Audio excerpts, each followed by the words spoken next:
So I'll jump right into it.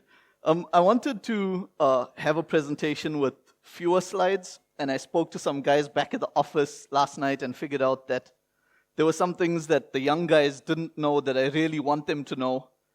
And then it occurred to me that lots of people here might have missed some of this older stuff. So I went back and changed my slides, and now I'm out of time again.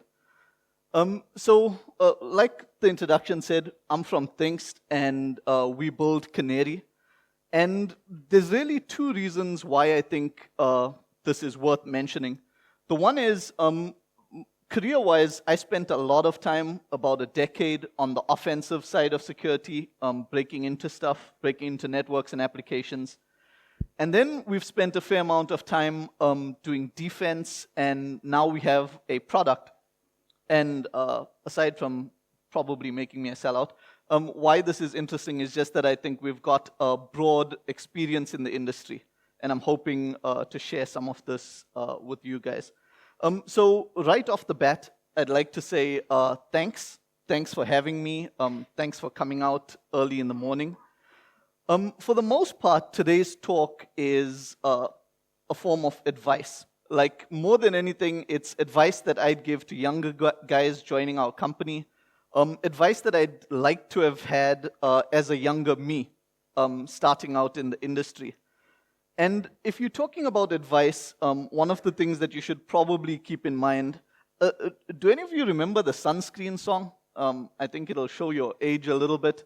But there was actually an editorial, there's an article written by someone about advice being wasted on the young, and Baz Luhrmann changed this into a song where he gave a whole bunch of trite advice. So he walked through the song, and he said stuff like, respect your elders, marry well, take care of your knees. But the important thing is, for this talk, he said, be patient with people giving you advice. For the most part, it's just a form of nostalgia. And so for that, again, I'd like to say thanks for giving me the opportunity to be all nostalgic.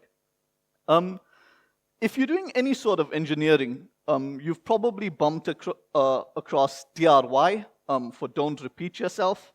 And I said I had a conversation with one of the guys at the office, and one of the things he told me is, man, lots of your talks have a very similar theme.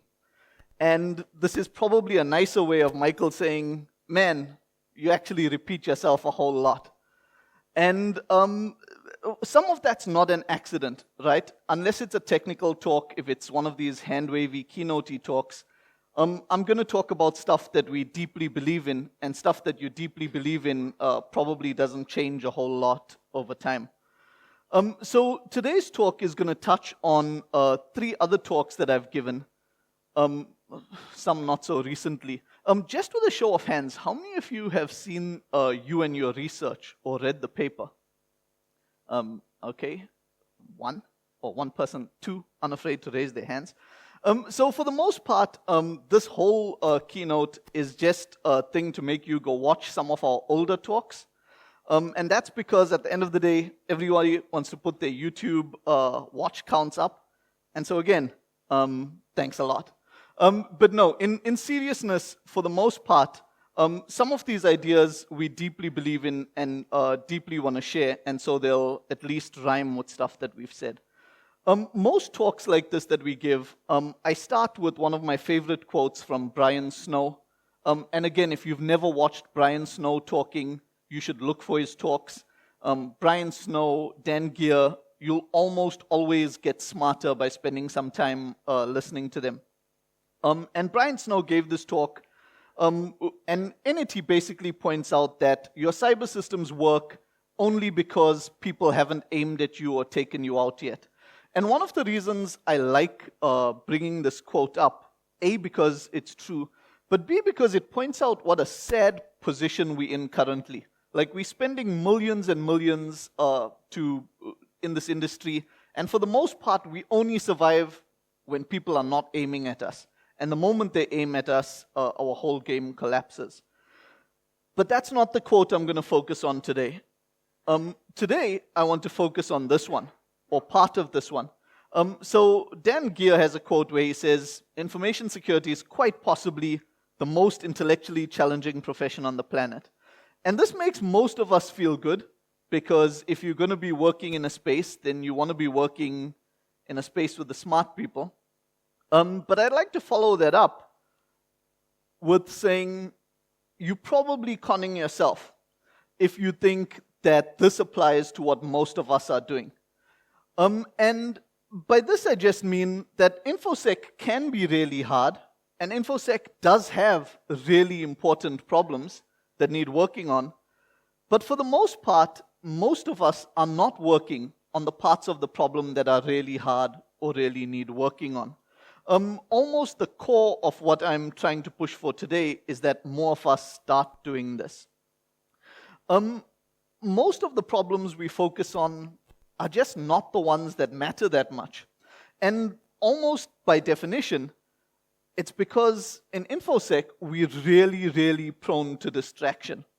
Okay, most of us, or lots of us from way back, got into infosec because there's a constant stream of new things.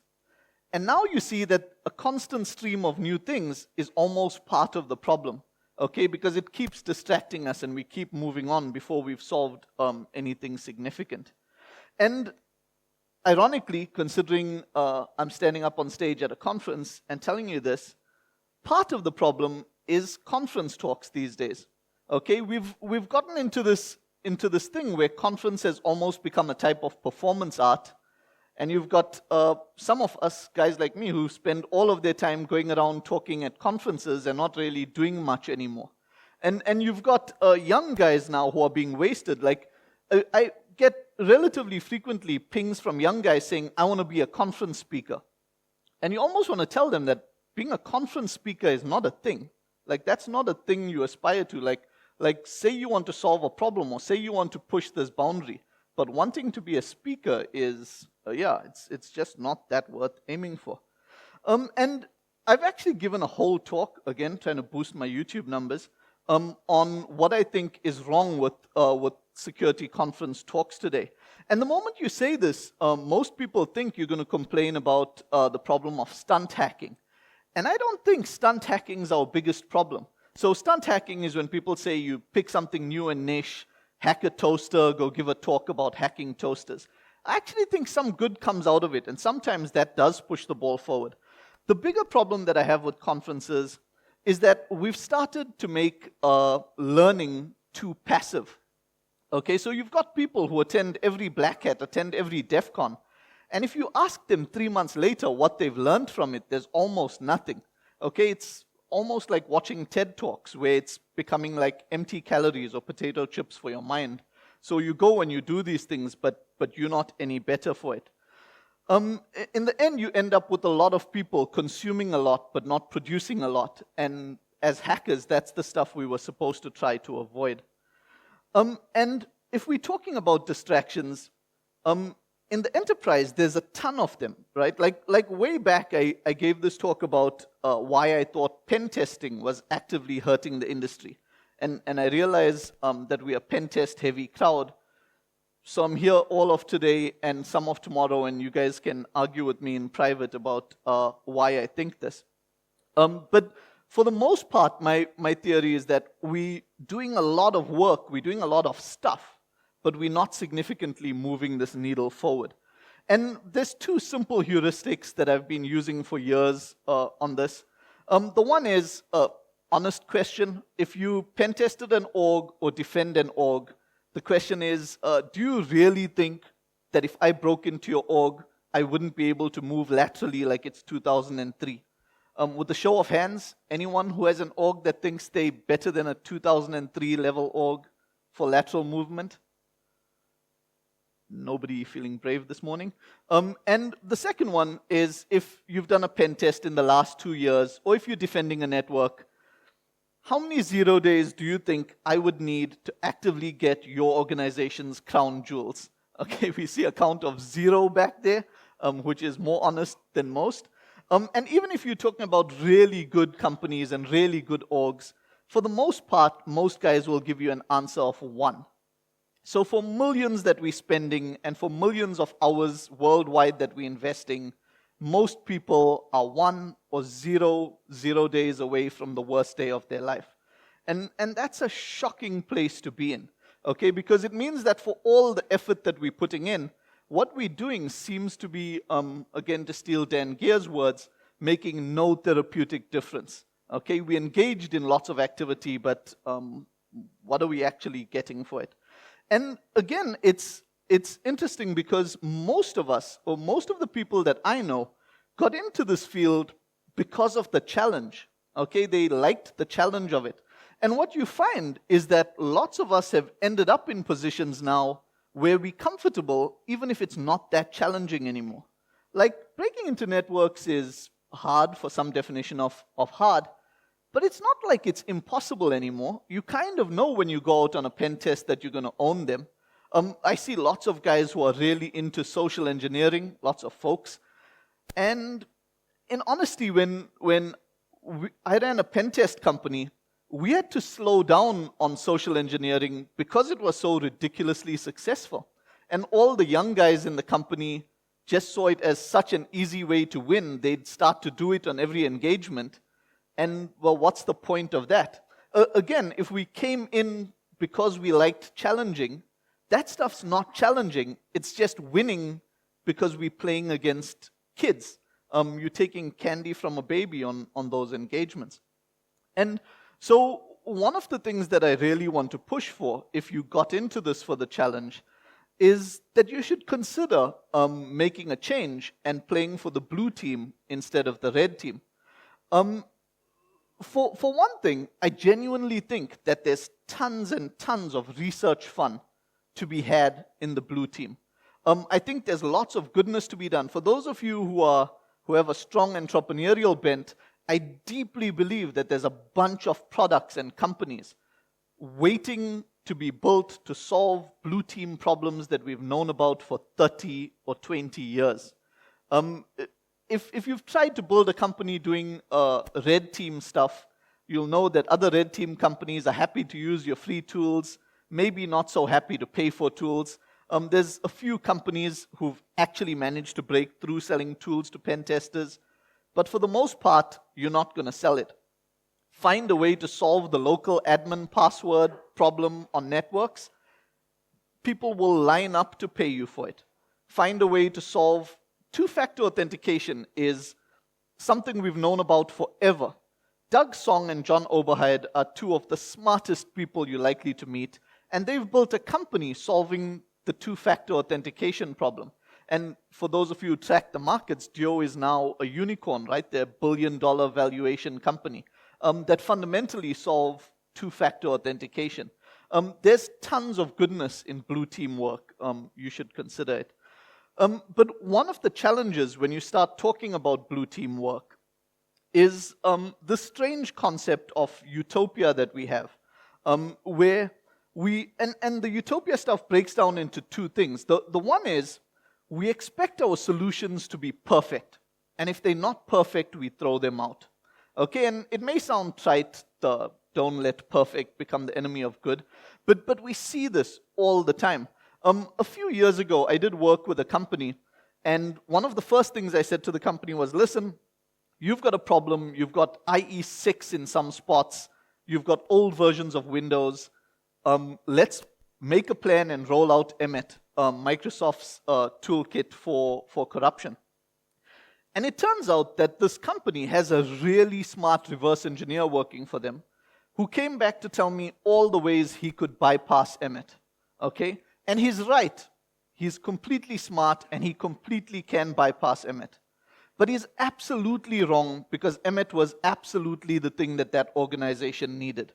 Okay, it doesn't matter that reverse engineer 1 out of 1,000 can bypass it. The org needed it, and that's the solution that would have been best for them.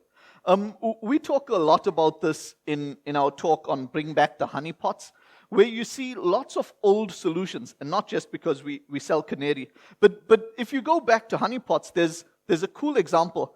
This one will really date you. Does anyone here remember Sebek, a product called Sebek, or a tool called Sebek? Okay, so in the early 2000s when honeypots were hot, guys like Lance Spitzner started the HoneyNet project.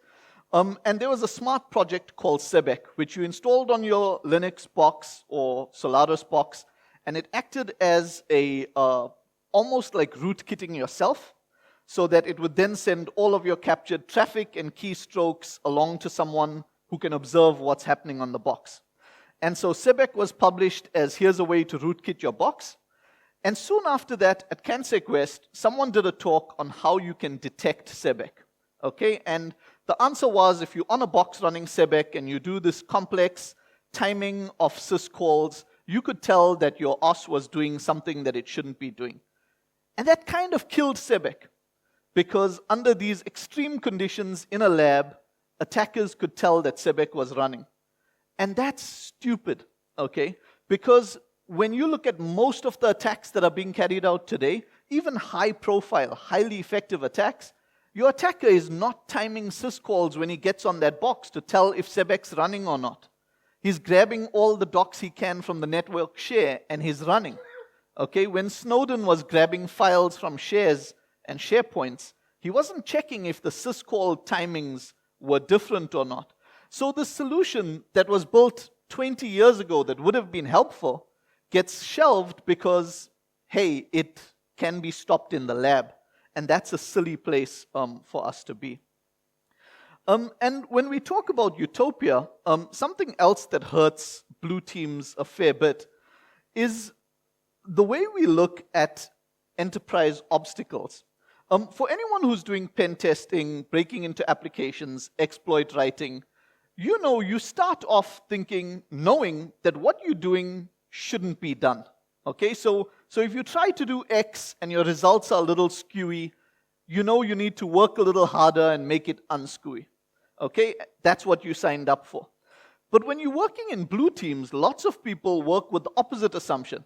You have a tool and it gives you slightly bad results, and you go, this tool sucks, I must throw it out.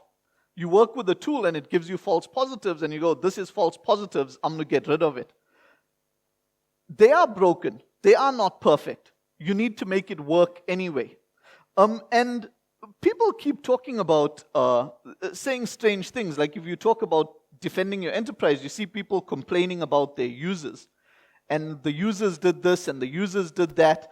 And so most defenders have this feeling that they could defend their organization if only these organizational challenges weren't there. And organizational challenges are why you have a job. Like, bypassing those challenges is the challenge. And for people who manage to do it right, there's dual levels of success. We just have to realize those are the challenges. Let's look for them and let's aim for them. A few guys have been beating this drum. Rich Smith, who was working at Etsy at the time, points out that if your security engineers don't like hard problems and novel solutions, you've probably got the wrong security engineers. Okay, you need to be expecting those problems and working for them. And for the most part, I've summed this up as embracing the hack. And by this I mean blue teams and defenders need to get more comfortable hacking stuff together rather than just buying solutions. I think there's goodness there. Again, it's something that I've spoken about at T2 last year. And if you want, there's a bunch of details in there with things that I think you should be considering. But for the most part, Nullcon is a research con. And so what I do want to talk about and focus on is research.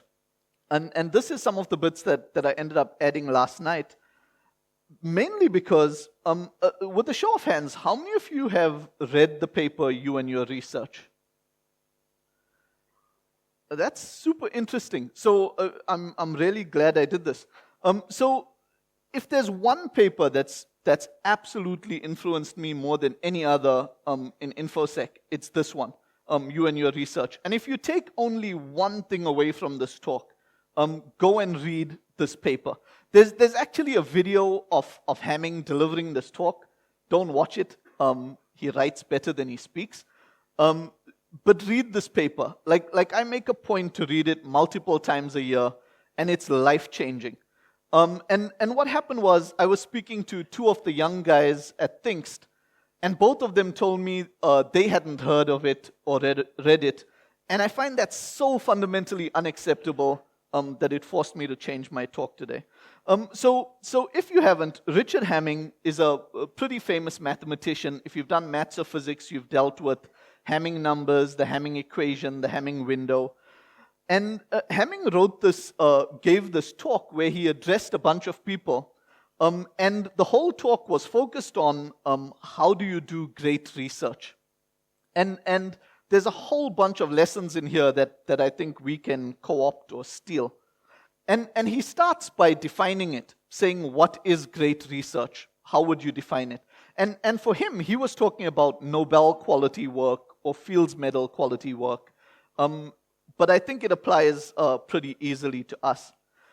And he answers the question, how did he do the study? What made him do it? And the answer is, Hamming was one of those people who worked on the Manhattan Project. Okay, so he helped build the bomb.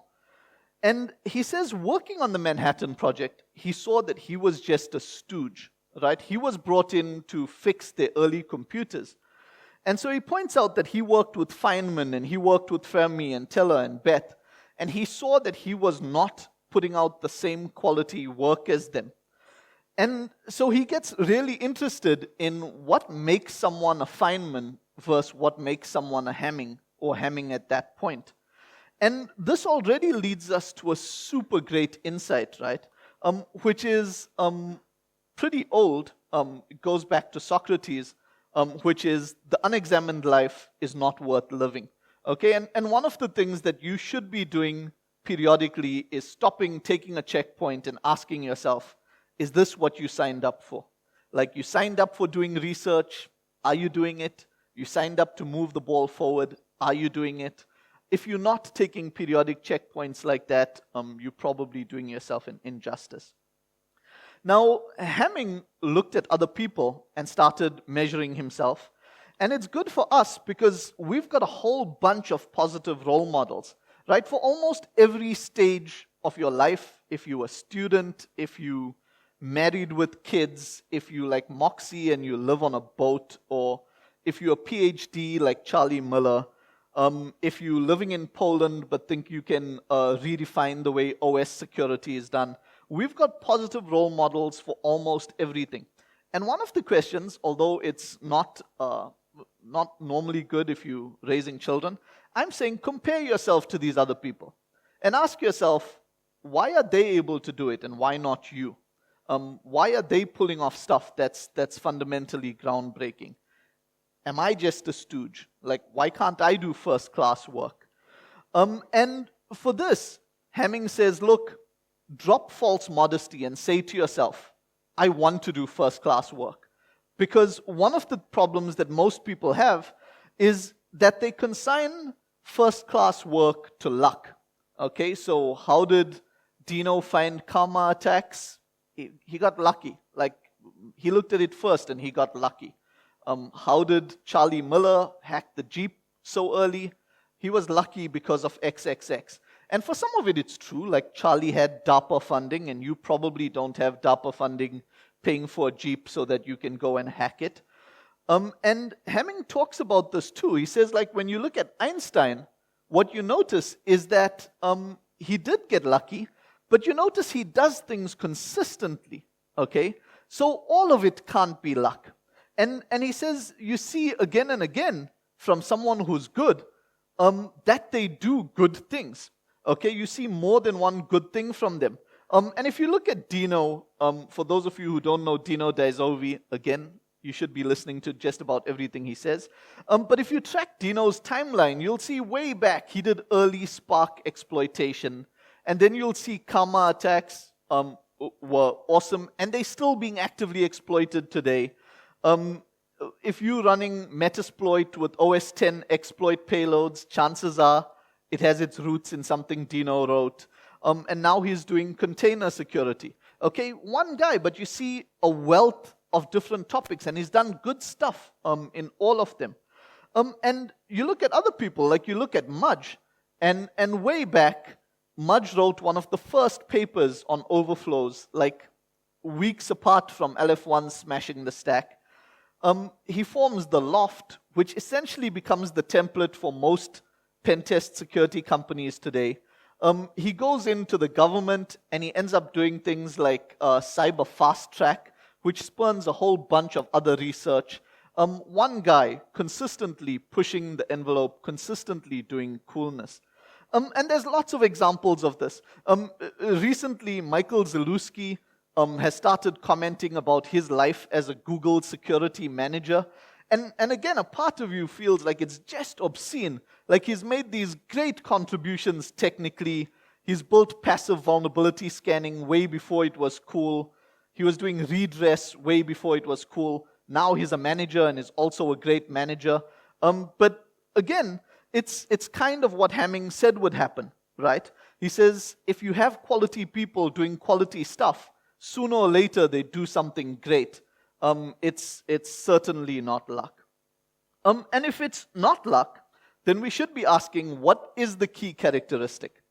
And Hamming answers it by saying it's independent thoughts and the courage to follow them.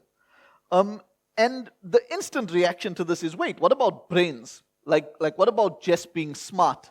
And Hamming says to that audience, he says, most of the people here are probably smart enough to do first-class work. But what you lack is independent thoughts and the courage to chase them. In his paper, he gives two examples of two guys who he talks about that were not intuitively super smart. But once they got the courage to go do good things, they did more and more great things. And he says that once you get the start, that's how it progresses. Two very nice examples of this. How many of you have looked at Corlan tutorials? Okay, so now there's a bunch of hands.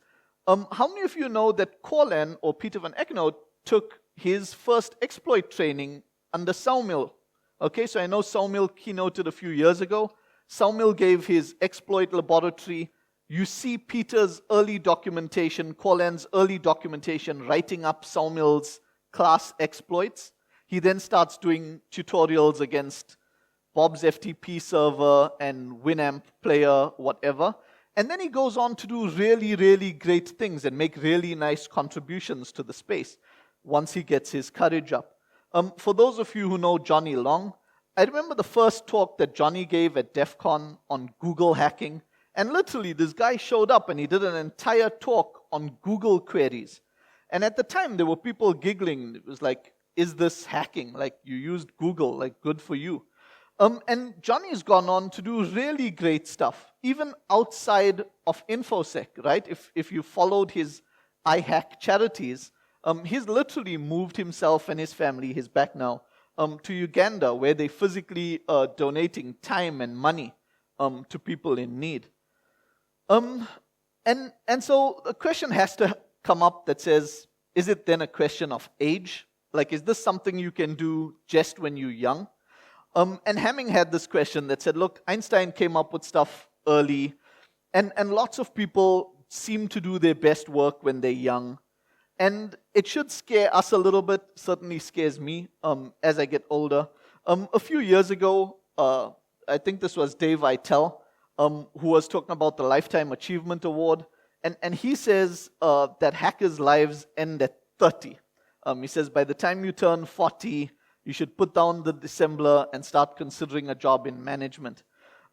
With respect to Dave Eitel, if you look for examples in InfoSec, you'll find across the spectrum, whatever age you're looking at, from way down when guys are in their teens cracking Sony PlayStations, way to the top as people hit their 80s, people making significant contributions to the space. So age shouldn't be the driver. Something that comes up a lot is people asking, well, what you probably need is more free time than I have. Like, you need a lot of free time. And again, it's something that Hamming himself addresses in his paper, where he says most people have the wrong idea of what optimum working conditions are to do great research. And now there's many people who point out that creativity needs constraints. Okay, so if you sit in a room and have all the time to think of whatever you want to think of, chances are you're not going to come up with anything great. And so what he says is, more than anything else, what you need is drive. Okay? And it sounds obvious and it sounds trite, but he quotes Newton, who says, if other people worked as hard as I did, they'd get similar results. And especially in infosec, it's important that we really understand this. Because most of the time, we go to infosec conferences, you go to Black Hat and you go to DEF CON, and you see the security people who you look up to, and they at parties, and they're drinking, and they're enjoying themselves, and you seem to think that that's how they get those results.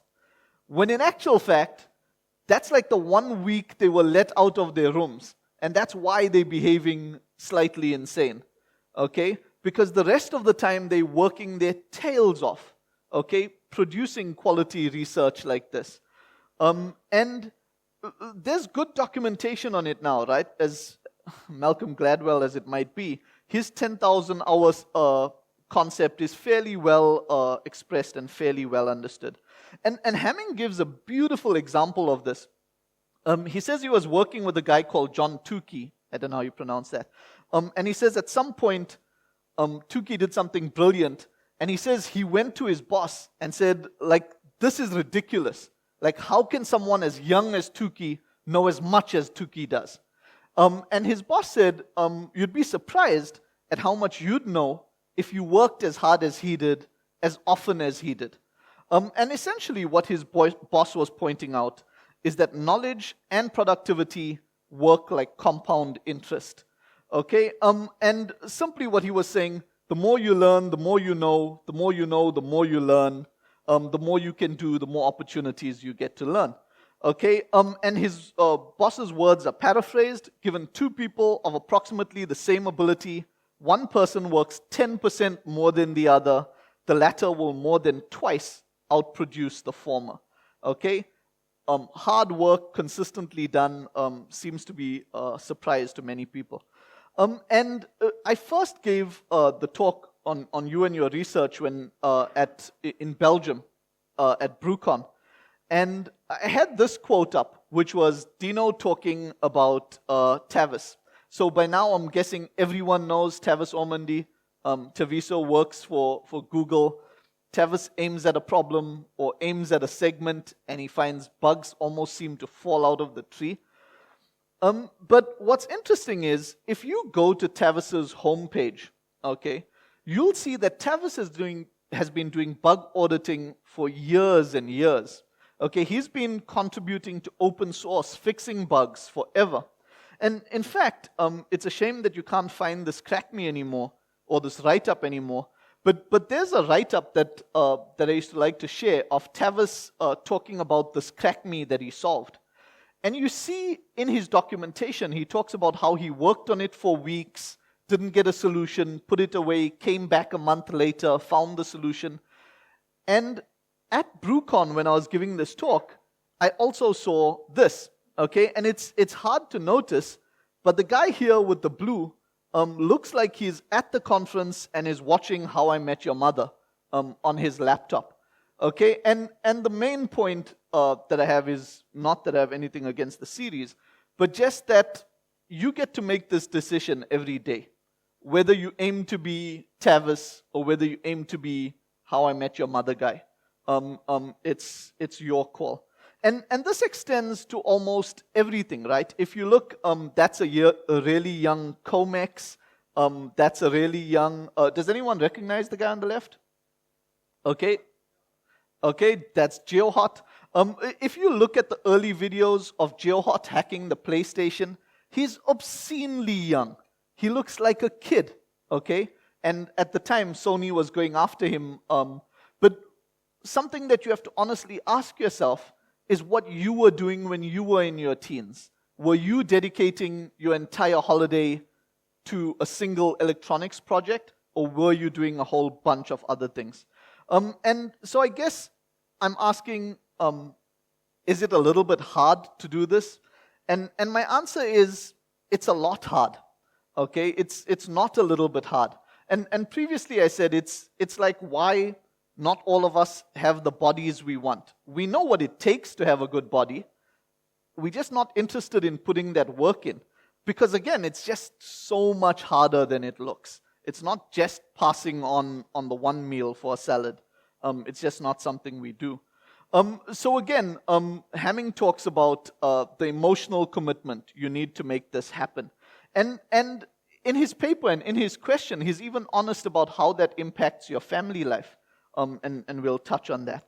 And so you have to ask yourself, did Hamming ever rest? Like if you read this paper, he sounds like a not fun guy.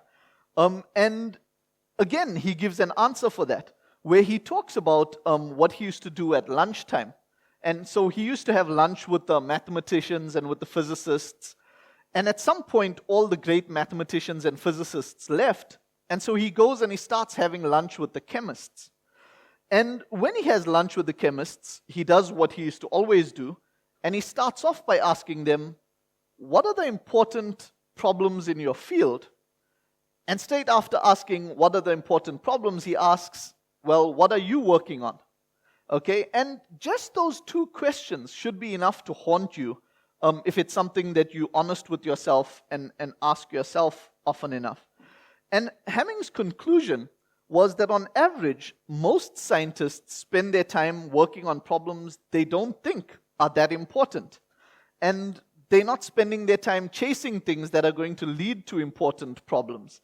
And if you think about it like that, how do we expect a different solution? Like if we know what the hard problems of our times are, but it's not the stuff we're working on, like where do you think that goes? Hamming did something cool, which is just if there's an idea that you want to steal. He used to have something that he used to call Great Thoughts Time. And that sounds grandiose, but it's actually a cool idea, where one day a week, you can set whatever time you want. He'd stop and he'd just ask himself, where does this go? So back in his day, there was the start of computing, and he'd say, what's going to happen when everyone has computers? And he could predict by stuff like that, well, what's going to happen is we're not going to need rooms full of people to do this computation. And you can start to figure out what problems are going to come up. It's the sort of stuff that we should have been asking about IoT. It's the sort of stuff we should be asking about pervasive internet. You stop and you look and you say, what happens when everyone's got a phone directly connecting all of their personal stuff to everyone else on the planet? It puts you in a position to think of useful stuff. And so Hamming talks about being prepared. But in his preparation, he talks about the fact that great scientists, when an opportunity presents itself, they jump on it and they chase it. Something I talk a lot to the guys at our company about, because especially with younger guys, you'll see they come in, they get an attractive problem, and sometimes you'll see the guy going, well, okay, I'm off for the weekend, I'll pick this up on Monday.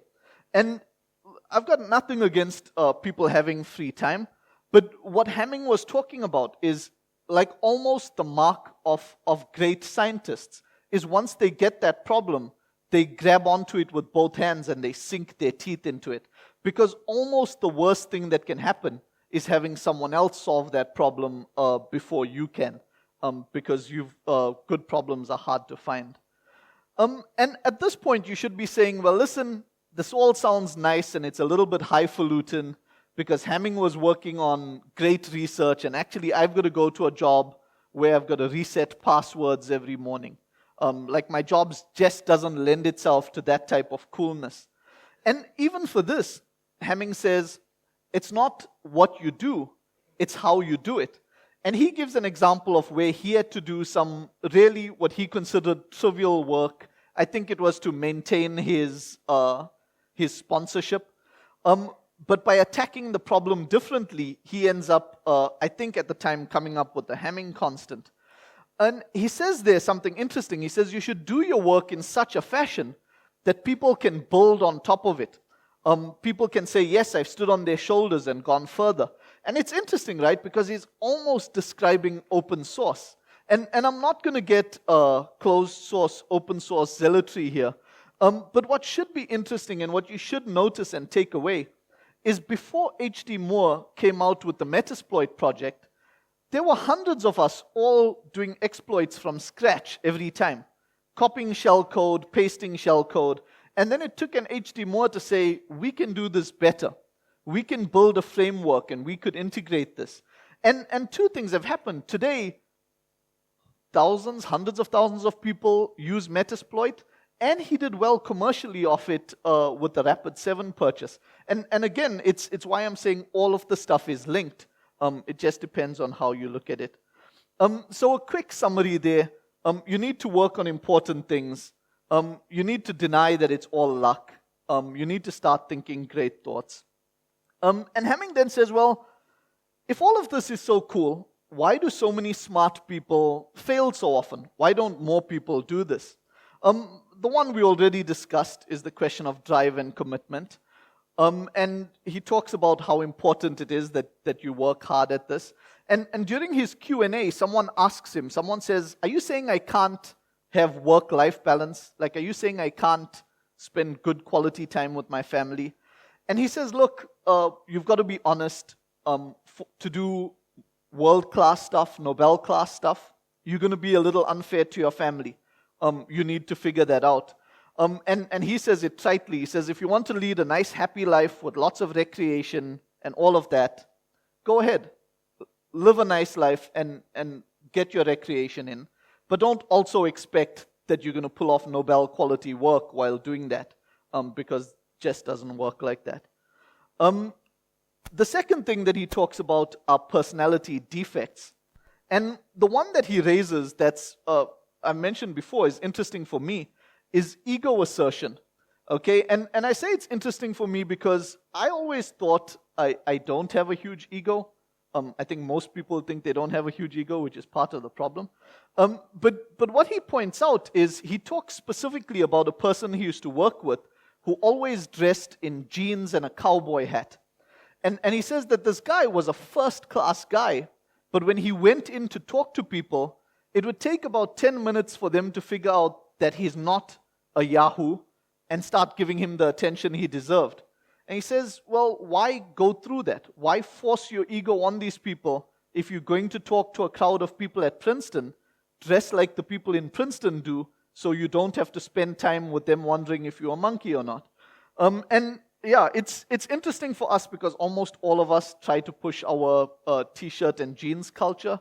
And sometimes you'll find you wasting time not getting through to the board just because they consider you hacker, tinkerer, and someone who's unable to talk at their level.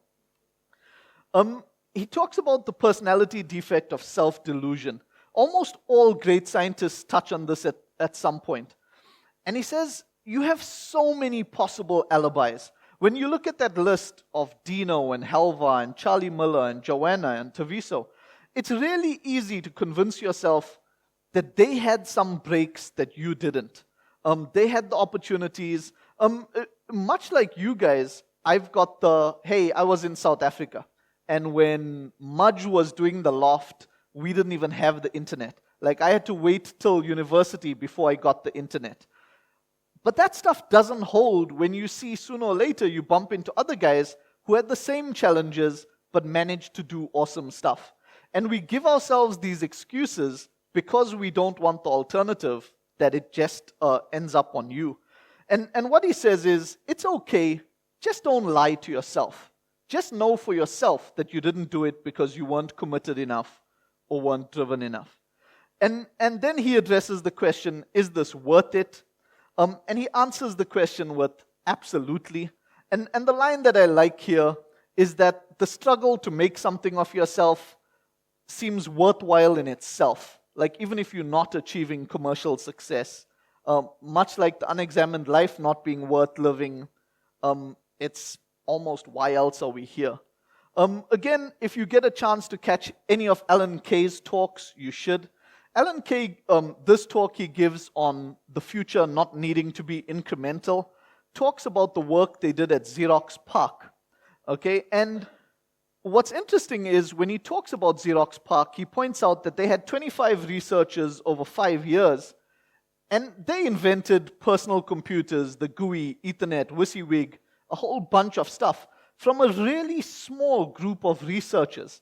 Okay, so he estimates that by today's terms, they've generated about $30 trillion worth of money. Okay, and again, what's interesting is 25 researchers is nothing. We've got more researchers than that in this room. So Xerox PARC with 25 researchers gave us GUI, the Alto, the internet. We've got this whole room and we can't solve SQL injection and XSS yet. So in conclusion, there's a really interesting opportunity here. Right now, nobody owns the enterprise. Like, enterprise security is a wide open field. It's begging for research. It's begging for products. Guys like you have the knowledge and the skills to do interesting things in this space.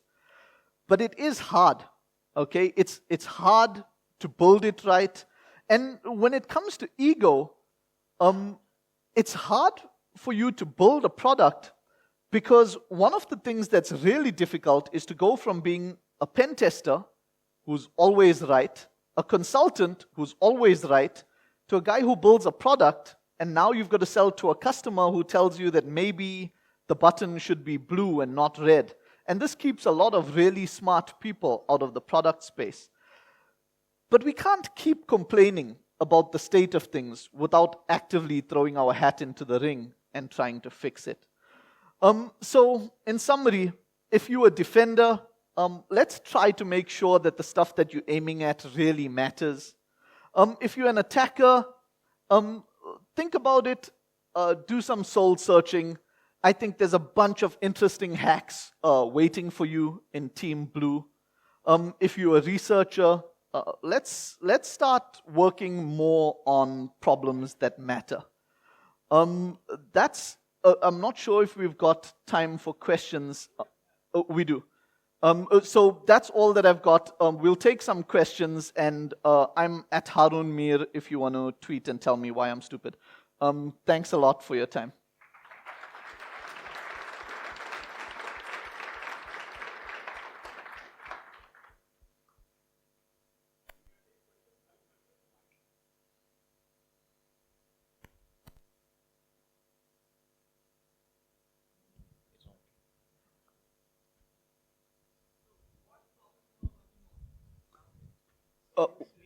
So the question is, what problems am I working on? That almost sounds like a layup. We've got Canary is something we focused pretty hard on. And essentially with Canary, what we're trying to do is build ways for orgs to detect that they compromised with as few false positives and as little effort as possible. It's an interesting question, not just so that I can try to sell our stuff, but part of the thing we're trying to focus on, and I think it's something that Duo did, and it's certainly something that gives us success, is figuring out that the hard problem was not building the product or building a product. Right. But the hard part is figuring out why products aren't getting adopted by enterprises. And so instead of saying, well, we built this clever thing and people are still not using it, part of the hack is figuring out what needs to be done to make it actually useful. But that's currently what we spend most of our time on. Okay. Thank you. Thank you. Anyone else? Nope. Thank you very much.